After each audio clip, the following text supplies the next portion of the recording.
Welcome to பணியும் வைப்பும். ரீசெண்டா ALP exam railway வந்து கண்டக்ட் பண்ணிட்டு இருக்காங்க. நம்ம எல்லாருக்குமே தெரியும்.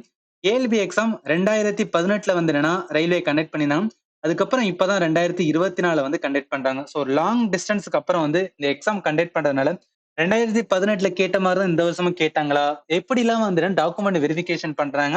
அதுக்கான எக்ஸாமோட எக்ஸ்பீரியன்ஸ் அந்த வீடியோல கம்ப்ளீட்டா சொல்லியிருக்கேன். நான் 26 நவம்பர் இந்த எக்ஸாம் வந்து எழுதிட்டு வந்ததுனால, ஸோ என்னோட ஓன் எக்ஸ்பீரியன்ஸ் வந்து எப்படி இருந்தது? எஸ்எஸ்சி மாரி தான் இவங்க கண்டக்ட் பண்ணாங்களா? இல்ல என்னென்னலாம் வந்து கேட்டாங்க? ஸோ அத பத்தி ஒரு கம்ப்ளீட் வந்து இன்ஃபோ இந்த வீடியோல பார்க்கலாம். ஃபர்ஸ்ட் எனக்கு எக்ஸாம் வந்து மதுரையில தான் போட்டதுனால, எக்ஸாம் சென்டர் எங்க இருந்துச்சுன்னா, பிடிஆர் காலேஜ் ஆஃப் இன்ஜினியரிங். அதாவது மதுரை சிட்டில இருந்து பார்த்தீங்கன்னா, ஒரு 25 கிலோமீட்டர் தூரத்துல தான் வந்துனா இந்த காலேஜ் இருந்தது. அங்க தான் போட்டிருந்தாங்க. எப்படியோ அடிச்சு புடிச்சு வந்து என்ன அப்படின்னா, எனக்கு ஷிஃப்ட் வந்து 1 வேற.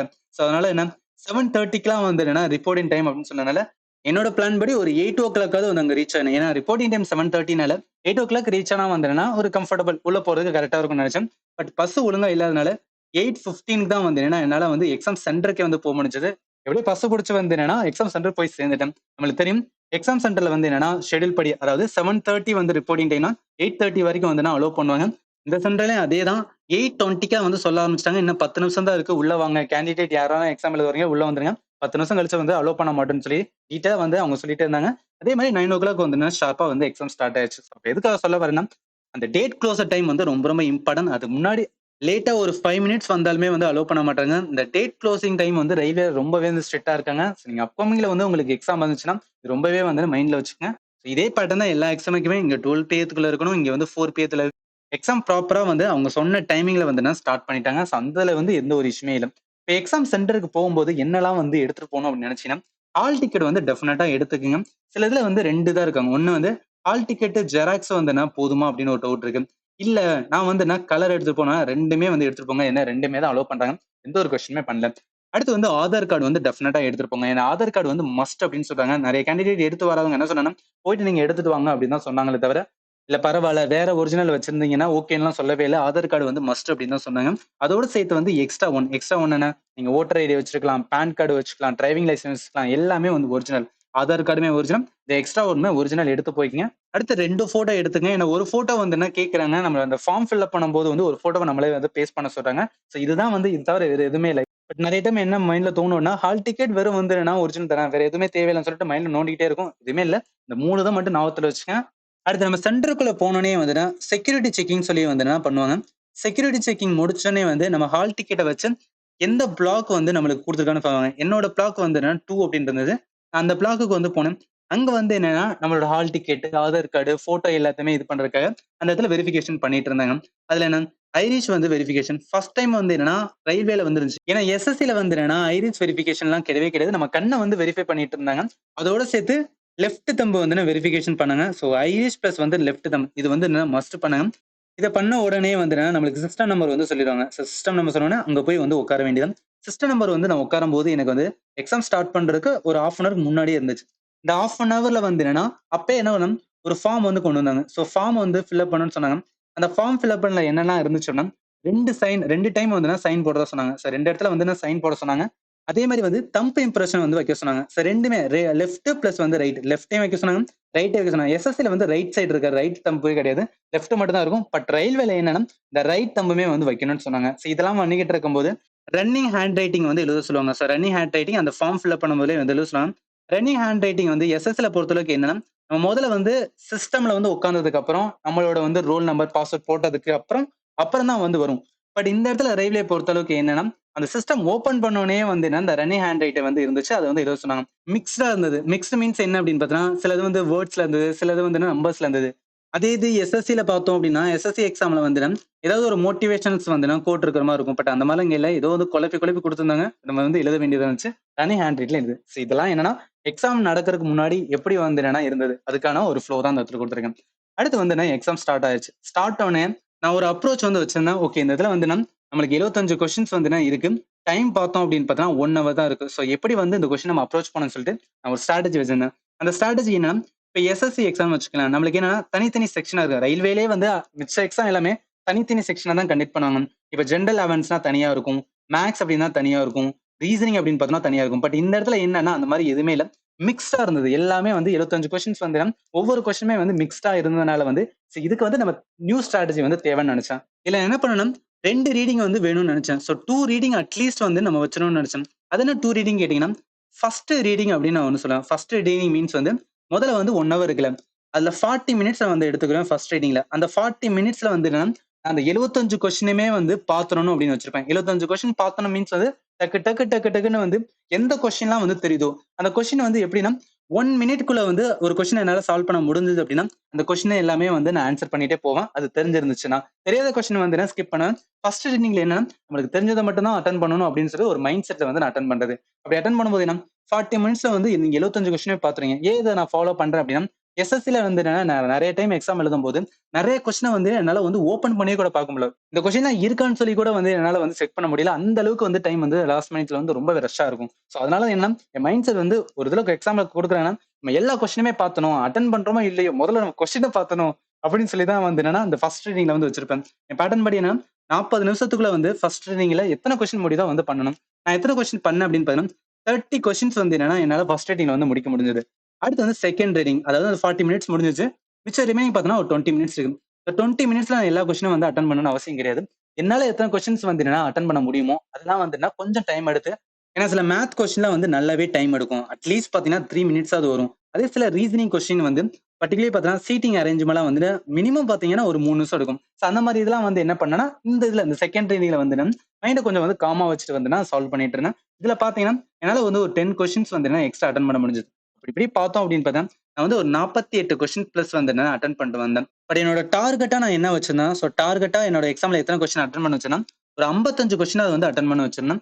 அதுல வந்து ஒரு 40 டூ 45 கொஸ்டின்ஸ் வந்து மினிமம் வந்து கரெக்ட்டா இருக்கணும்.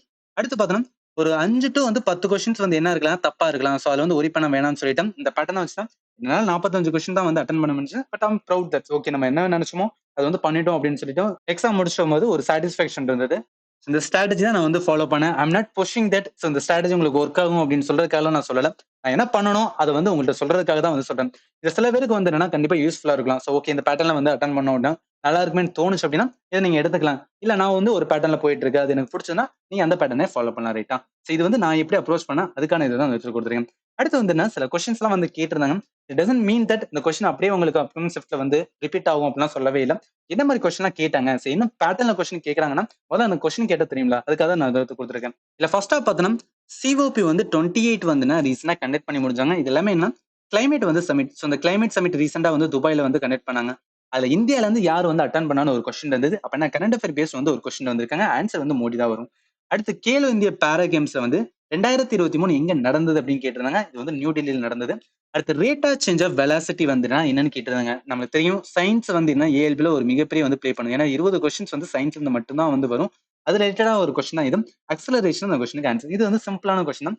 அடுத்து கார்பனோட வந்து பேலன்ஸி வந்து கேட்டிருந்தாங்க. 4 தான் வந்து ஆன்சர். அடுத்து நேம் த நான் metal which is liquid at வந்து ரூம் டெம்பரேச்சர் என்னன்னு கேட்டிருந்தாங்க. புரோமின் தான் ஆன்சர். அடுத்து மோர்கன் ஸ்டான்லி ரிலேட்டடா ஒரு கொஸ்டின். இது என்னன்னா எக்கானமிக்ஸ்ல கரண்ட் அஃபேர் பேஸ்ட் கொஸ்டின். ஏன் சொல்றேன்? மோர்கன் ஸ்டான்லி என்ன பண்ணுவானா, வேர்ல்டு எக்கானமி ஒவ்வொரு நாட்டோட எக்கானமி வந்து எந்த மாதிரி வந்து குரோத் ரேட் வரும்னு சொல்லிட்டு வந்து பிரெடிக்ட் பண்ணுவாங்க. அது மாதிரி இந்தியாவோட குரோத் ரேட் வந்து 2024 எவ்வளவு வரும்னு சொல்லிட்டு ஒரு பிரெடிக்ட் பண்ணிருந்தாங்க. ரொம்பவே ஃபேக்சுவலான கொஸ்டினா கேட்டிருந்தாங்க. ஆன்சர் வந்து 6.7% வரும் அப்படின்னு சொல்லியிருந்தாங்க. அடுத்து எக்ஸ்சேஞ்ச் ஆஃப் அயன்ஸ் பிட்வீன் ரியாக்டன் வந்து என்னன்னு கேட்டிருந்தாங்க. டபுள் டிஸ்பிளேஸ்மெண்ட் ரியாக்ஷன் அப்படின்னு வரும். அடுத்து எலக்ட்ரோ மேக்னெட்ல எனர்ஜி எப்படி டேக்கன் பிளேஸ் எலக்ட்ரிக்கல் டு மேக்னெட்டிக்கா இருக்கும். அடுத்து அப்பார்ட் ஃப்ரம் நர்வஸ் சிஸ்டம் எது வந்து என்னன்னா பாடி வந்து கண்ட்ரோல் பண்ணு கேட்டிருந்தாங்க. எண்டோகிரைன் சிஸ்டமே வந்து நிறைய கண்ட்ரோல் பண்ணும். ஏன்னா என்சைம்ஸ் வந்து நிறைய ப்ரொடியூஸ் பண்ணும். அதன் மூலம் என்ன பண்ணும்னா ஈஸியா வந்து என்னன்னா ஹியூமனோட பாடி வந்து கண்ட்ரோல் பண்ண முடியும். எதனால எண்டோகிரைன் சிஸ்டம். ஸோ பயாலஜில இருந்து நிறையவே கொஸ்டின்ஸ் கேட்டிருந்தாங்க. இதே மாதிரி வந்து என்னன்னா இன்னும் சில கொஸ்டின்ஸ் இருக்கும். பத்மஸ்ரீ கரண்ட் அஃபேர்ல வந்து 2 கொஸ்டின். அதுவும் பத்மஸ்ரீல 2 கொஸ்டின்ஸ் வந்து கேட்டிருந்தாங்க. கான்வெக்ஸ் மிரர் ரிலேட்டடா question. Work done formula paste ஒரு கொஸ்டின்ஸ் வந்து கேட்டிருந்தாங்க. டிஃபென்ஸோட மேனுஃபேக்சர் ரிலேட்டடா ஒரு கொஸ்டின் அதாவது டிஆர்டிஓ வந்து என்னன்னா ஒரு டேங்க் வந்து ஃபில் பண்ணாங்கன்னு கேட்டாங்க. ஆர் எல்ஸ் வந்து ஹெச்ஏஎல் வந்து என்ன பில்ட் பண்ணாங்கன்னு கேட்டாங்க. ஆர் வந்து பாரத் வந்து என்னன்னா பெல் இருக்கு பாத்தீங்களா பாரத் அவங்க வந்து என்ன பில்ட் பண்ணாங்க. இதெல்லாம் வந்து ஆப்ஷன்ல இருந்து ரிலேட்டடா ஒரு கொஸ்டின்ஸ் கரண்ட் அஃபேர்ல வந்து கொஸ்டின்ஸ் வந்து நல்லாவே பிக் பண்ணாங்க. இதுல வருத்தப்படுற ஒரு விஷயம் என்னன்னா polity, economy, history, geography, static பார்ட்லாம் இருக்கும். ஸோ ஸ்டாட்டிக் பார்ட்ல வந்து ஒரு கொஸ்டினுமே வந்து கேட்கல. There is no one questions from வந்து இந்த ஸ்டாட்டிக் பார்ட். ஏன்னா மிச்ச எக்ஸாம்லாம் பார்த்தோம்னா இதுதான் வந்து அதிகமா கொஸ்டின்ஸ் வந்து ஜெனரல் அவேர்னஸ்ல கேட்பாங்க. பட் இதுல வந்து கேட்கவே இல்ல. அடுத்து நிறைய கொஸ்டின்ஸ் வந்து கரண்ட் அஃபேர் பேஸ்ட் கொஸ்டின் கேட்டிருந்தாங்க. ஸோ என்னால அதை ரீகலெக்ட் பண்ண முடியல என்னெல்லாம் கொஸ்டின் கேட்டாங்கன்னு. பட் நிறைய கொஸ்டின்ஸ் வந்து கரண்ட் அஃபேர். அப்ப நம்ம என்ன சொல்லலாம் அப்படின்னு பாத்தீங்கன்னா சயின்ஸ்ல வந்து என்னன்னா கொஸ்டின்ஸ் நல்லாவே வந்து பிக் பண்ணியிருந்தாங்க. ஜெனரல் அவேர்னஸ் அண்ட் கரண்ட் அஃபேர பொறுத்தளவுக்கு கரண்ட் அஃபேர் ஓரியன்டடான கொஸ்டின் தான் வந்து எல்லாமே எடுத்தது.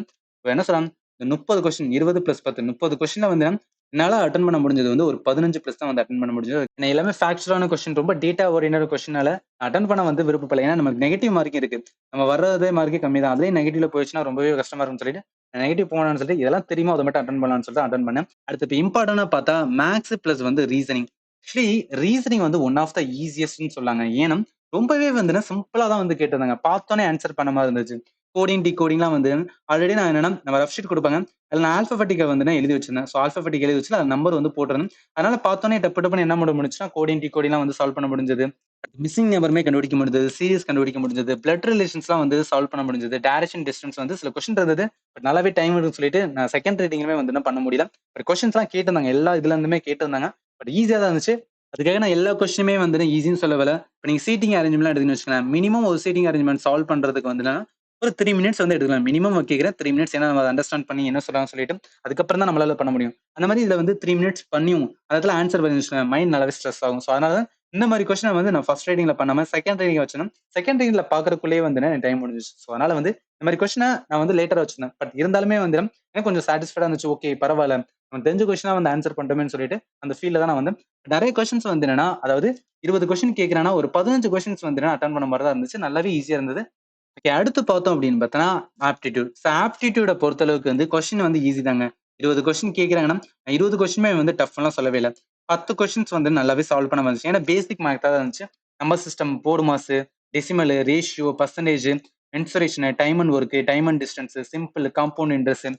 சில கொஸ்டின்லாம் வந்து எல்சிஎம்ல வந்து பேசிக் கேட்டிருந்தாங்க. எப்படி கேட்டிருந்தாங்கன்னா ஒரு 3 நம்பர் கொடுத்து வாட் இஸ் வந்து எல்சிஎம் அப்படின்னு தான் கேட்டிருந்தாங்க. ரொம்ப பேசிக்கா இருந்தது. டக்குன்னு என்ன டானோத்தல் போட்டா வந்து எல்சிஎம் வந்துச்சு. அதெல்லாம் வந்து ரொம்பவே வந்து அட்டெண்ட் பண்ண ஈஸியா இருந்தது. அதே மாதிரி வென் டயகிராம் வச்சு வந்து ரொம்பவே பேசிக்கா இருந்தது. வென் டயகிராம் வந்து ஒரு சார்ட் வந்து கொடுத்துட்டு அந்த சார்ட்ல என்ன கேட்டிருந்தாங்கன்னா 2 தான் வந்து கூட்டுங்க. கூட்டி வந்து எவ்வளவு வரும்னு சொல்லுங்கன்னு கேட்டிருந்தாங்க. பார்த்தோனே சொல்லிடலாம். இங்க 20 இருந்தது, இங்க 30 இருந்தது. 2யும் கூட்டினா வந்து 50 அப்படின்னு சொல்றது. அந்த மாதிரி தான் இருந்துச்சுங்க கொஸ்டின். ஸோ அதுக்காக தான் சொல்றேன். சில கொஸ்டின்லாம் இருந்தது. ஆனா இது எல்லாமே என்னன்னா மிக்ஸ் ஆயிருக்கிறதுனால வந்து ஸ்டார்டிங்ல வரல. நான் வந்து ஒரு 60 கொஸ்டின் அட்டெண்ட் பண்ணதுக்கு அப்புறம் தான் வந்து பார்த்தா 64 கொஸ்டின்லாம் நிறைய கொஸ்டின் ஈஸியா இருந்த மாதிரி இருந்துச்சு.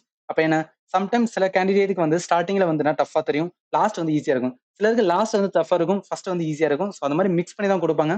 அதே மாதிரி இன்னொரு 5 கொஸ்டின்ஸ் வந்து என்னன்னா அட்வான்ஸ் மேத்ல இருந்து கேட்டிருந்தாங்க. அல்ஜிப்ரா, ஜியோமெட்ரி, மென்சுரேஷனுமே வந்து பேசிக்கா என்னன்னா கர்வ் சர்ஃபேஸ் ஏரியாவோட சிலிண்டர் வந்து கேட்டிருந்தாங்க. அந்த ஃபார்முலா அப்ளை பண்ணா வரும். பட் அங்க ப்ராப்ளம் என்ன ஃபார்முலா அப்ளை பண்ணி அத நான் அடிச்சு சால்வ் பண்றதுக்குள்ள வந்து டைம் ஓடி போயிரும். அதனால அந்த கொஸ்டின வந்து நான் அட்டெண்ட் பண்ண முடியல. பட் உங்களுக்கு வந்து ஏதாவது ஷார்ட்கட் டெஃபினட்டா தெரிஞ்சிருக்கும். அந்த டைம் டக்குன்னு வந்து உங்களால சால்வ் பண்ண முடிஞ்சுனா, அது மாதிரி கொஸ்டின் ஏன்னா ஏன்னா இந்த கொஸ்டின்லாம் கேட்கும்போது வந்துனா ஒரு 67வது கொஸ்டின் இருந்தது. 67வது கொஸ்டின்ல வந்து நான் நிறைய ட்ரெயின் ஆயிடுச்சு என்னோட. ரொம்ப கொஸ்டின் பார்த்தனால வந்து இந்த கொஸ்டின் வந்து சால்வ் பண்ணும்போது வந்து மைண்ட் ஒர்க் ஆகவே இல்ல. ஏன்னா லாஸ்ட் வந்து ஒரு 5 மினிட்ஸ் அந்த கொஸ்டின் அட்டெண்ட் பண்ணும்போதெல்லாம் அப்பலாம் என்னன்னா சிம்பிளான கால்குலேஷன் 7 இன்டு வந்து 9 இருந்தது. இத கால்குலேட் பண்றதுக்கு வந்து நான் போட்டுட்டு இருக்கேன். 7 இன்டு 9 எவ்வளவு? 7 இன்டு 9 போட்டுட்டே இருக்கேன். மைண்ட்ல ஸ்ட்ரைக் ஆகல. எதுவுமே ஆகல. அப்படியே ஸ்டக் ஆன மாதிரி இருந்துச்சு. சோ அப்பதான் வந்து ஓகே மைண்ட வந்து காம் பண்ணு. வேணாம் பிரச்சனை இல்ல பாத்துக்கலாம்னு சொல்லிட்டு ஜஸ்ட் காம் பண்ணிட்டு ஓகே தெரிஞ்சதை அட்டெண்ட் பண்ணுவோம். தெரியாது பிரச்சனை இல்ல நம்ம பாத்துக்கலாம்னு சொல்லிட்டு அப்படிதான் வந்து இந்த ஜியோமெட்ரி கொஸ்டினை விட்டுட்டு வேற கொஸ்டின் போனேன். சில சிம்பிளான கொஸ்டின் தான் இருந்தது. அந்த மாதிரி கொஸ்டின் அட்டெண்ட் பண்ணிட்டு வந்தேன். Why I am telling that வந்து பி காம் அண்ட் உங்களுக்கு என்ன கொஸ்டின் தெரியுதோ டெஃபினட்டா ஆன்சர் பண்ணுங்க. தெரியாத கொஸ்டின் வந்து என்னன்னா உங்க புஷ் பண்ணுங்க. ரொம்ப வந்து என்னன்னா மைண்ட ஸ்ட்ரெஸ் பண்ணாதீங்க. ஸ்ட்ரெஸ் பண்ணாம நமக்கு மைண்ட் ஒருமே ஓடாது. சோ அதுக்காக தான் நான் சொல்றேன். சரி இப்ப வரைக்கும் என்னன்னா சேஃப் ஸ்கோர் எவ்வளவு வரும் அதை வந்து சொல்லுங்கன்னு நினைச்சீங்கன்னா நம்ம யூஆர் கேண்டிடேட்டா இருக்குன்னு வச்சுக்கலாம். யூஆர் கேண்டிடேட் எவ்வளவுனா 50ல இருந்து வந்து 55 கொஸ்டின் வந்து நீங்க கரெக்டா போட்டா டெஃபினட்டா சிபிடி 1 கிளியர். சிபிடி 2க்கு வந்து ப்ரிப்பேர் பண்ண வேண்டியதுதான். இது ஓபிசியா இருக்கும் இல்ல இடபிள்யூஎஸ் கேட்டகரியா இருந்தோம் அப்படின்னா அது வந்து அப்படியே வந்து ஒரு 5 மார்க் கம்மி பண்ணிங்க. 45 டு வந்து 50 இருந்தோம்னு வச்சுக்கோங்க டெஃபினட்டா வந்து கிளியர் ஆகும். இதே நம்ம எஸ்சி எஸ்டியா இருந்தோம் அப்படின்னு பாத்தீங்கன்னா இதோட ஒரு 5 மார்க் 40 டு வந்துன்னா 45. ஸோ இதுதான் வந்து இப்போதைக்கு நான் ஆவரேஜா நிறைய வந்து என்னன்னா நம்ம எய்ம் என்னன்னா 50 பிளஸ் நம்ம எடுத்துன்னு வச்சுக்கோங்களேன் டெஃபினட்டா வந்து கிளியர் பண்ணிட்டு அடுத்த ஸ்டேஜ்க்கு வந்து நம்ம ப்ரிப்பேர் பண்ண வேண்டியதுதான். சில கேண்டிடேட்டுக்கு இன்னும் எக்ஸாம் இருக்கலாம். ஸோ அவங்களுக்கு என்னன்னா நீங்க ப்ரீவியஸ் கொஸ்டின்ஸ் வந்து பாருங்க. ஏன்னா இப்ப இருக்க டைம்ல ப்ரீவியஸ் கொஸ்டின் பாக்குறது நல்லாவே யூஸ்ஃபுல்லா இருக்கும். நம்ம ஆல்ரெடி நம்மளோட சேனல்ல ஏஎல்பி 2018ல கேட்ட கொஸ்டினை வந்து ஒன் பை ஒன் எடுத்து நம்ம சால்வ் பண்ணிடணும். இதுக்கான லிங்க் இந்த வீடியோல கொடுத்துருக்கேன். நீங்க வந்து செக் பண்ணி பார்த்துக்கலாம். ஸோ நீங்க எக்ஸாம் எழுதினீங்கன்னா உங்களோட ஃபீட்பேக்கை இந்த வீடியோட கமெண்ட் செக்ஷன்ல சொல்லுங்க. அண்ட் ஃபைனலி தேங்க்யூ ஃபார் வாட்சிங் and have a nice day.